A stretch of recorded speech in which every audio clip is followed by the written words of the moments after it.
Holy shit. Well, we back after that trip.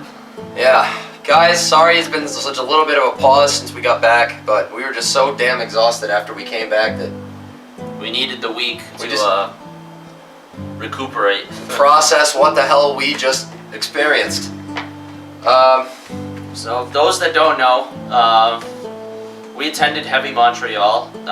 We initially did a lineup reaction to it back in March, Yep. I believe, and we said we were attending and everything. So we have. So now we're gonna talk about our experience. Yeah, so day one, the first band that kind of really grabbed my attention. Now, the good thing about this festival was that I was able to hear a lot of bands that I had either only heard maybe a little bit of material from, or bands that I just heard for the first time. You know, maybe a couple of bands that were coming out of Montreal, or Canada, and so the first one that really grabbed my attention was Anonymous. Yes, absolutely. I've been wanting to talk about this band since I saw them. Absolutely just blown away by these guys. Canadian thrash metal band. It's like Anthrax and Slayer had a wonderful maple syrup covered baby. Yep.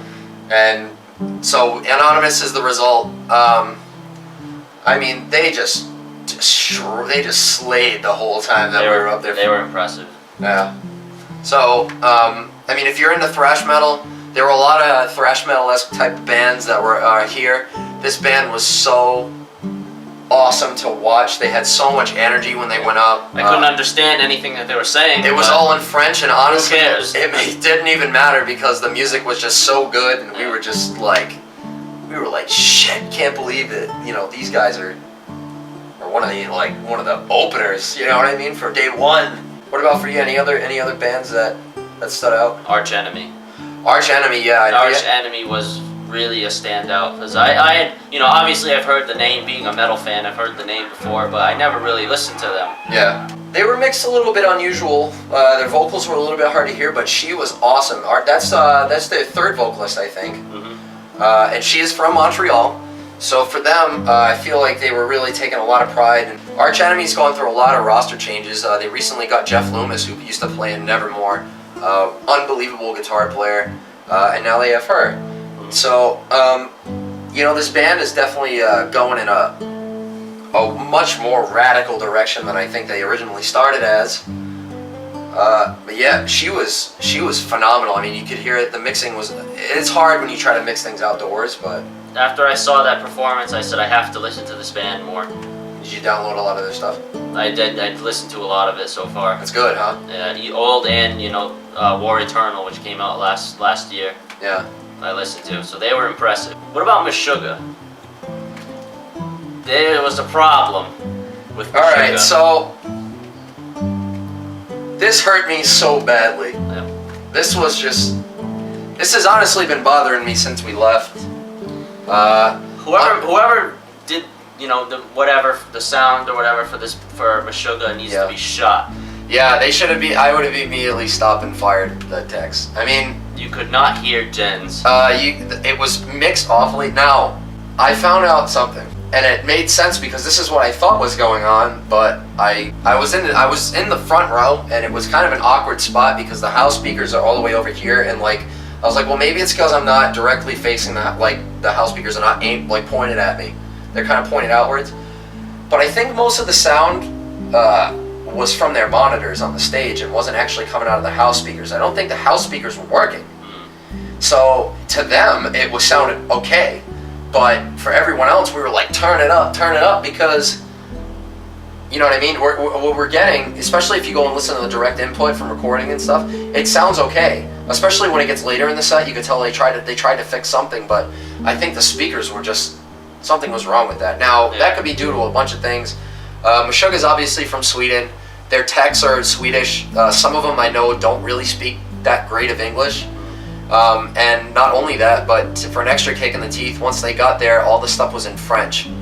So yeah, that might have had something to do. They might have had a little bit of language barrier there, trying to set up the stuff. I mean, it could have been a lot of things, but unfortunately, you put them. First of all, they played before it was dark. Not a lot of Meshuggah, but one of the cool things about Meshuggah is the lights. that are synchronized with stuff when they play, you know, you didn't really get the full bang of that, and you also didn't get any of the bang of like their sound. They played phenomenally, like always, but this was the festival's fault. Yes, definitely. At Heavy Montreal, you seriously need to work on your tech. You seriously need to work on the sound, because Meshuggah wasn't the only band that had this problem. Arch Enemy was also mixed terribly, and so was Gojira. And those are bands that you should absolutely not be, there's no excuse to mess that up. Like, I understand that it's on a main stage and it's outside and it's hard to mix things outside, but at the end of the day, you have like 70,000 people that paid to come in and see this, and you had how much time? You know what I mean? I understand that you're switching between two main stages. Something really, you should have had somebody on standby to try to really help with this. So I'm disappointed in the festival in that regard. Please don't let this happen next year. Absolutely cannot happen again. S'il vous plaît. Yeah. Yeah, and then that awkward moment when Alexis on Fire is louder than Meshuggah was absolutely spirit breaking. Another big one for day one, Korn. Oh, dude, Korn was awesome. We were just rocking out with Korn, dude. That was my favorite band. Oh, dude, I have to tell you, and like, I kind of fell out of them a little bit when they started doing dubstep, but old Korn guys, like, I never thought I would see the day. Like, I've been wanting to see them since I was like 10. Yeah. And they didn't let me down even remotely a little bit. Like, they were so on point. Like, Jonathan Davis on point the entire time. They played, and they got to play their whole first album in its entirety. I loved it. It was one of the most unbelievable things I've ever seen at a live show. Jonathan Davis put so much emotion into it. Even when it came down to playing tracks like Daddy and stuff, tracks that he used to never be able to play because they came from such a horrible place. Yep. He really, it shows, I think, not only how he's grown as a musician, but the fact that maybe the music has helped him to recoup a little bit and understand things that have happened to him. To be able to perform that in front of 70,000 people was one of the most unbelievable performances I've ever seen in my life.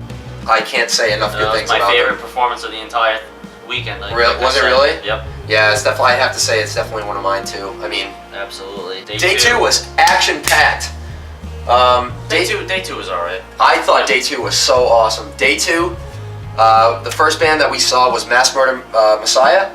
Yeah. That band, holy shit! Jacked up Tim Lambesis, is that? Yeah, seriously. More jacked. Yeah, I know. Tim Lambesis. And that stage, I think that stage was just perfect. Something about, I think that was the Apocalypse stage, right? Yeah. Something about that The stage. tree stage. The tree. They had the Tree of Life with the stage of the Tree of Death. There's pretty much this giant tree in front of the stage, and basically what all the bands were doing was just had this huge circle pit going around this tree. Like, I just had, and the acoustics of this stage were just so perfect. It seemed like everybody that played on the stage, Battlecross played on that stage. It seemed like everybody that played on that stage was like just so ready to throw down, and they were just so heavy. Like, that band, if you haven't heard them before, you should seriously go check them out. I added some of their stuff recently to my iTunes, and that was just unreal. Gojira was Day 2. Yep, Gojira was awesome. Great. Yeah, actually, there's. We mentioned before the problem with the mixing. Right, but I think they were able to handle it a little bit better as Gojira went on in the set. I mean, what I think they try to do is get a basic roundabout of like where the sound should be, and then once they start, they really fine tune it. Yeah. Because there's not really, you know what I mean? They don't have time for sound check. No. I get that. It's hard. So. I'm happy they played Flying Whales. They didn't play it the last time I saw them before that. Oh yeah, that was Thank ridiculous. God they played it. I went crazy when they played La Font Sauvage, man. I've been waiting to see this band for a while. Devin Townsend. Oh my God, Devin Townsend was so good. That was Day 2? Yeah. Okay. That was mind-blowingly awesome. Like how good he was, vocal, like the whole package was just so. It was like one of the funnest hours I had during the whole festival. I was watching Billy Talent. So. Billy Talent was pretty good. Billy Talent is excellent. Iggy Pop. Oh my God. Oh my God. That awkward moment when Iggy Pop puts his arms up and looks like a flying squirrel. That guy, he is old. He's old. He's a fossil. I mean, this guy, Shit. and not only that, but I'm pretty sure that his joints have worn out to the point where they can only lock in like square rotations. Because sometimes he'll be like this. He'll be like, it just be like that, and he can't. He has trouble. I mean, and vocally for some reason. I mean, he wasn't like god awful, but like. No, he didn't sound bad. He didn't sound bad on the mic, but. You guys gotta watch this, man. This guy's been on the same coke trip since like '78. So it's not that he sounded bad. He looked bad. It was just, God, man. We were laughing honestly. You know. Obviously, the guy's done a lot for his genre at that time, but you know, every band that performed at the festival respects him, obviously. Oh yeah, obviously because of who he is. Right. So I mean, that's what we have too. But it was just a little amusing. Yeah, I'm trying to think of what else was day 2. Faith No More. Day 2. Faith No More was. I'm gonna be honest. A lot of people are gonna be upset about this. I loved it. I loved it. I did love it.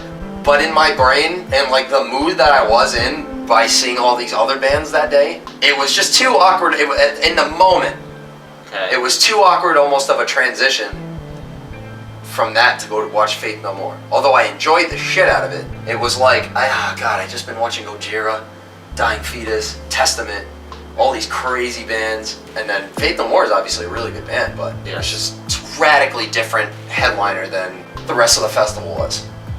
You know what I mean?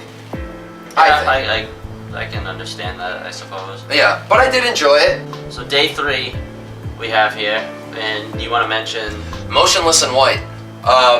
Holy shit, man! This was like, I can't even explain this. This band is literally everything that I wish Marilyn Manson was. Now, this band was like a cross between Marilyn Manson and Slipknot, and I hadn't really listened to too much of their stuff, but they were heavy as fuck. Motionless in White was one of those bands that you just could not help but like throw down to. They were just so heavy. I don't know, I really enjoyed them. they're alright.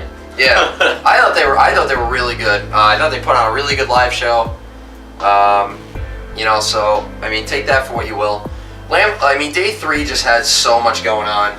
Day 3 was probably the most hectic out of all of them. Yeah, day 3 was the day that we were really trying to. Day 3, we walk in and we see Chris Jericho and Fozzy. Oh yeah, Fozzy opened up, and I got to live every single fucking fantasy that I had ever had since like 2002, when Chris Jericho was like one of my favorite wrestlers in WWF ever. I was just like belting out some songs with Chris Jericho. Like, you gotta be shitting me. This was awesome. He was good. Fozzy is so good. Like, I even told my mom about it. My mom's been listening to Fozzy Yeah. a little bit. Pig Destroyer and Coal Chamber. Coal Chamber was great. Coal Chamber was really good too. I've always wanted to see them. Yeah, obviously hadn't got, you know, they were in a hiatus for a little bit, but Coal Chamber's back and they're better than ever. Put on a hell of a live show. They were fun. Yeah, they were really fun. There's a certain thing that when you're at a live show, like a rhythmic component comes into it a little bit more, I think. Yeah. And it just, it's different. Pig Destroyer was awesome. They were like a really good kind of old school thrash, you know, and Oh, wait, a Pig Destroyer. yeah, they were on the Devin Townsend stage. Oh, they sucked. I didn't think they sucked. They were bad. You thought so? I thought they were horrible. Really? I thought they killed it. Yeah. I just kind of, I don't know, I kind of enjoy old thrashing music like that, and they definitely had that kind of vibe going on to them. Asking Alexandria, they lip sing on their new song. Yep. That was bad. I was watching from a distance, and I was just, I mean, I still can't get a new singer. I still can't get into them. Oh, yeah. I never liked them before. Yeah. You know, when they had Danny Warsnat or whatever the hell his name is. Danny. But the new singer now is just, I don't know. Yeah. I don't know, like, for me, I never was that much into them anyway. That's kind of like a high school phase for that band for a lot of people, I feel. The last day was my birthday. This was awesome. This was a killer experience for me. So many good bands played. Actually, one of my friends wrote that it was my birthday on my arm, and a bunch of people were trying to buy me like shots and stuff while I was in the crowd. And so by the time Within Temptation came on, Oh, yeah, I was chilling. And let me tell you what, I don't know if that's the reason, but Within Temptation blew my mind. They were alright. She was so good. Like, that moment, man, I was kind of disappointed they didn't play Dangerous. I did want to see Howard Jones's head floating up on the big screen like Zordon, but you know what? Can't please everybody, right? So whatever. They still put on a banging show. They played a lot of stuff off Hydra, and I love that album. They were good. Bullet was. They're very good live. I hadn't seen Bullet for my Valentine in like, oh my god, how many? 5 years. I'd never seen them before. Either 5 or 6 years, something like that. Yeah, that was my first. This was my first time seeing a lot of bands. This is where it got tough for me because it was trying to switch between stages. For Bullet, Lamb of God, then Slipknot. Yeah, that was the only time I think that anybody really had a discrepancy on like, oh shit, I want to be here, but you know what I mean. That didn't happen too much. Our other friend and I was up at the front, up in the front with him for Bullet. A lot of jackasses up in the front for Bullet for my Valentine. Yeah, I mean, there was this one dude that was like tried to walk past me, and he was like said something in French to me, and I didn't understand what he said. So I'm sorry, buddy, I don't speak French. I said, and then he said something to me. Merci beaucoup. He said something to my face, but he was a total jackass. Yeah. I just ignored him. Yeah. So if you're watching this, go fuck yourself. Go fuck yourself. But then I watched Bullet for a while. They're good live, and then switch over to Lamb of God. One thing I just want to talk about first. To schedule a nuclear assault at the same time as Lamb of God was a death sentence for that band. Listen, I'm sorry. Nuclear Assault is fucking awesome. But how do you expect them to compete with Lamb of God? Like, in terms of people coming to see them, like, they got shafted on that. Did you see the state? You didn't see Nuclear Assault at all? No. So you don't know what the turnout looked like? No, what was it like? I didn't see any of it. Oh, I didn't get to. I didn't see either. So I have no idea. Maybe there was nobody there. Yeah, I know. Either they got a private show or a bunch of old hardcore people came out for it, which I really hope that those guys got a good show because you know what? They deserve it, especially with their new EP that just came out, Pounder. Yep. That had some bangers on it. Let's get to Lamb of God. We're going to see Lamb of God anyway. Yep. So let's talk about this because this is my first Lamb of God show. This was like my 6th or 5th or something like that. Holy shit. I know what to expect from them. They're good. I was just going nuts. Like we were in the front, you know what I mean? It was kind of dark when they played, so the lights were awesome. They had the really cool videos going on. You know, they played with each of these songs. I like that. I think it adds a little bit more depth to the performance. The set list they played was everything that I wanted to hear from Lamb of God. They played Vigil, which was fucking awesome. It just got so crazy. By the time they got to the end and they were playing Redneck and Black Label, I was in the pit just losing my mind. Wall of Death was unbelievable for Black Label. The new album really showed how strong it was because when it was immersed in these other songs from the set list, it didn't seem like a dip at all in what we were watching. It just seemed like, holy shit, that's just more great Lamb of God. Yeah. And they played 512 and Still Echoes, which were two of the best songs, I think, on the album. Mark Morton and Willie Adler, phenomenal. Chris Adler, phenomenal. Randy was awesome. I actually get to see Randy do guest vocals for Josta. You know, I just don't have enough good things to say about that show, that performance. I thought it was way better than Slipknot. Debatable. I'm sure. Debatable, definitely. Very debatable. A lot of people would maybe debate this, but for me, Lamb of God stole it. Like, you know what? Well, because one of my and Slipknot was the headliner for Day 3. Yeah. My birthday. I've never been a huge Slipknot fan. No. If you haven't seen previous videos, we've established that in those videos that not a fan. So I am not. But I will definitely say this that Slipknot put on a hell of a live show. It was on. I did have a lot of fun. They kill it every time. But musically and everything else, Lamb of God didn't need to do anything theatrical. That they went up and they played, and it was just raw what it was. Slipknot was really fun to watch in a festival setting. I don't like any of their studio stuff except Iowa, but other than that, I've never been too much. Well, that's what makes us different. I love Slipknot's entire discography. I mean, I love Lamb of God too, but Slipknot always has been, Yeah. I like Slipknot more. Yeah. I always have. The fire, the passion that Randy brought to that performance, you can see something almost revitalized in him now. I mean, he's always been incredible. From when I've watched live performances online and stuff like that, he always kills it. There was something in him now. Yeah, I think maybe after the whole thing with, the incident in the Czech Republic, something's different. He's a different guy. And you can tell that when he performs the new material, it's like tapping into that. Slipknot, what I will say is that their theatricals were fun to watch. A lot of these bands I saw in this festival I've seen multiple times. Yeah. A few of them I obviously never seen before. And were there any bands that maybe you'd seen before that you thought were maybe a little bit better than other bands that was maybe inverted this time because we were in a festival setting? No. Really? No. It was exactly as you remembered it? Yeah. Really? Yeah. Wow, I'm surprised. This whole festival was just an unbelievable experience. We got to meet so many cool people. It was alright. It was a pain in the ass getting up there. Yeah, that was hard. I wanted to go home. It was. When we got there. It was I hard. honestly did. I wanted to go back because the hotels. It was hard. It was stuff rough. and everything. Yeah, it was rough getting there. But you know what? By the end of I think maybe by the second day of the festival, I was like, all right. I can wake up and maybe do this. I can do this now. And Yeah, I mean, after that whole ordeal, after the night we were at the Mad Hatter and everything, it was fine. we got held up by a guy with a banana. Yep. I got solicited by a guy dressed as a Buddhist monk. The highlight not related to the festival. Yeah. Shout out to those that actually recognized us. Yeah, that was awesome. To be able to. I didn't get the names of these people, but I gotta give them thank you for that. Yeah, that was really awesome. To know that people are watching our stuff and recognizing that we're trying to do something good for our area, and that we're trying to be able to open up creative conversations for music and different things. I can't wait to go back to Montreal next year. Maybe a little bit more deeper planning.